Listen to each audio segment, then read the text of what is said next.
ಕರ್ತನಲ್ಲಿ ಪ್ರೀತಿಯುಳ್ಳ ದೇವಜನರೇ, ಈ ಒಂದು ಸಮಯದಲ್ಲಿ ದೇವರು ನಮಗೆ ಯಾವ ವಿಷಯವಾಗಿ ನೀವು ಚಿಂತೆ ಮಾಡಬೇಡಿರಿ ಎಂಬುದಾಗಿ ಹೇಳಿದ್ದಾನೆಂದು ದೇವರ ವಾಕ್ಯದ ಮುಖಾಂತರವಾಗಿ ನಾವು ಧ್ಯಾನ ಮಾಡೋಣ.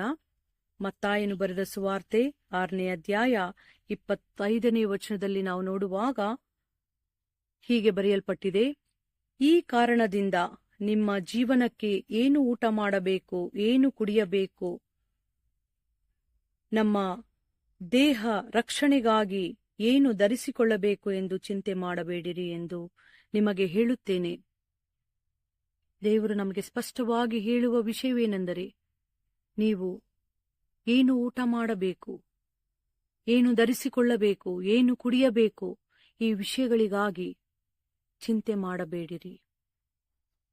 ಮತ್ತೆ ಆತನು ಇದೇ ಮಾತನ್ನ 31ನೇ ವಚನದಲ್ಲಿ ಸಹ ಹೇಳುವುದನ್ನು ನಾವು ನೋಡುತ್ತೇವೆ.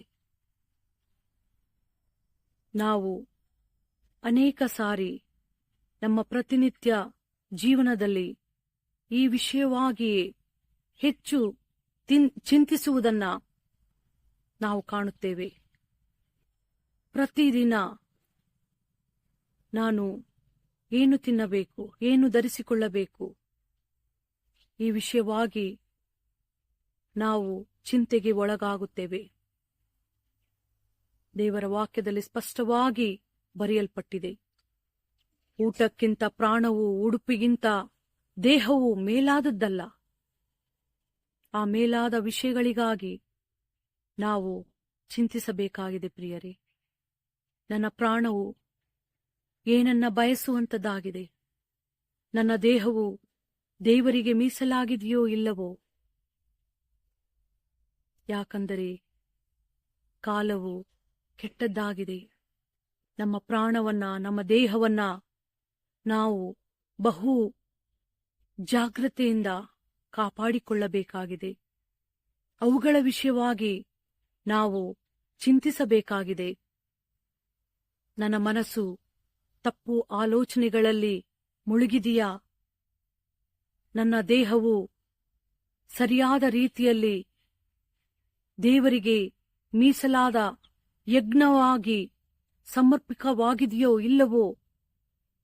ನಾವು ಪ್ರತಿನಿತ್ಯ ನಮ್ಮನ್ನು ನಾವು ಪರೀಕ್ಷಿಸಿಕೊಳ್ಳಬೇಕಾಗಿದೆ ಪ್ರಿಯರೇ. ಯಾಕಂದರೆ ಊಟದ ವಿಷಯದಲ್ಲೇ ಆಗಲಿ, ಉಡುಪಿನ ವಿಷಯದಲ್ಲೇ ಆಗಲಿ, ಪಾನದ ವಿಷಯದಲ್ಲೇ ಆಗಲಿ, ಅನ್ಯ ಜನಗಳು ತವಕಪಡುತ್ತಾರೆ ಎಂಬುದಾಗಿ ದೇವರ ವಾಕ್ಯದಲ್ಲಿ 32ನೇ ವಚನದಲ್ಲಿ ಸ್ಪಷ್ಟವಾಗಿ ಬರೆಯಲ್ಪಟ್ಟಿದೆ. ಇವೆಲ್ಲವುಗಳಿಗಾಗಿ ಅನ್ಯ ಜನಗಳು ತವಕಪಡುತ್ತಾರೆ. ನಾವು ಸಹ ಅನ್ಯ ಜನಗಳ ಹಾಗೆ ಏನು ಊಟ ಮಾಡಬೇಕು, ಏನು ಕುಡಿಯಬೇಕು, ಏನು ಧರಿಸಿಕೊಳ್ಳಬೇಕು ಎನ್ನುವ ವಿಷಯಗಳಲ್ಲಿ ಚಿಂತಿಸದಂತೆ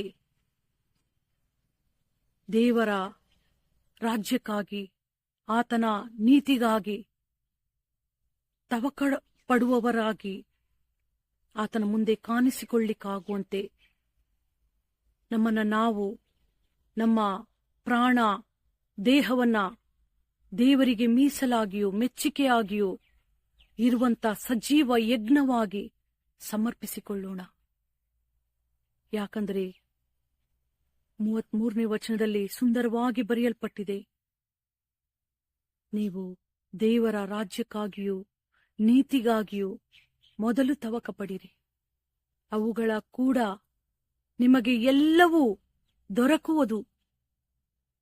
ಯಾಕಂದರೆ ನಮ್ಮ ಅಗತ್ಯಗಳನ್ನ ತಿಳಿದಿರುವಂತ ದೇವರು ನಮ್ಮ ಪರಲೋಕದ ತಂದೆಯಾಗಿದ್ದಾನೆ. ನಾವು ಆತನಿಗಾಗಿ, ಆತನ ರಾಜ್ಯವನ್ನ ಕಟ್ಟುವುದಕ್ಕಾಗಿ ತವಕಪಡುವಾಗ ಆತನು ನಮ್ಮ ಎಲ್ಲಾ ಅವಶ್ಯಕತೆಗಳನ್ನ ಪೂರ್ತಿಗೊಳಿಸುವವನಾಗಿದ್ದಾನೆ ಪ್ರಿಯರೇ. ಆದುದರಿಂದ ಈ ದಿನದ ವಿಷಯದಲ್ಲಿ, ಮುಂಬರುವ ದಿನಗಳ ವಿಷಯದಲ್ಲಿ ನಾವು ಏನು ಊಟ ಮಾಡಬೇಕು, ಏನು ಕುಡಿಯಬೇಕು, ಏನು ಧರಿಸಿಕೊಳ್ಳಬೇಕು ಎನ್ನುವ ವಿಷಯದಲ್ಲಿ ಚಿಂತೆ ಮಾಡದಂತೆ ನಮ್ಮ ಪ್ರಾಣವನ್ನ, ನಮ್ಮ ದೇಹವನ್ನ ದೇವರಿಗೆ ಮೀಸಲಾದ ಸಜೀವ ಯಜ್ಞವಾಗಿ ಸಮರ್ಪಿಸಿಕೊಟ್ಟವರಾಗಿ, ಮೊದಲು ದೇವರ ರಾಜ್ಯಕ್ಕಾಗಿಯೂ ನೀತಿಗಾಗಿಯೂ ತವಕ ಪಡುವವರಾಗಿ ಕಂಡುಬರುವ ಹಾಗೆ ದೇವರ ಹಸ್ತಕ್ಕೆ ನಮ್ಮ ಜೀವಿತವನ್ನು ಸಮರ್ಪಿಸಿಕೊಟ್ಟು ಮುಂದೆ ನಡೆಯೋಣ. ದೇವರು ತಾನೇ ಈ ವಾಕ್ಯವನ್ನು ಆಶೀರ್ವದಿಸಿ ನಮ್ಮ ಆತ್ಮೀಯ ಜೀವಿತದ ಲಾಭಕ್ಕಾಗಿ ಉಪಯೋಗ ಮಾಡಲಿ. ಆಮೇನ್.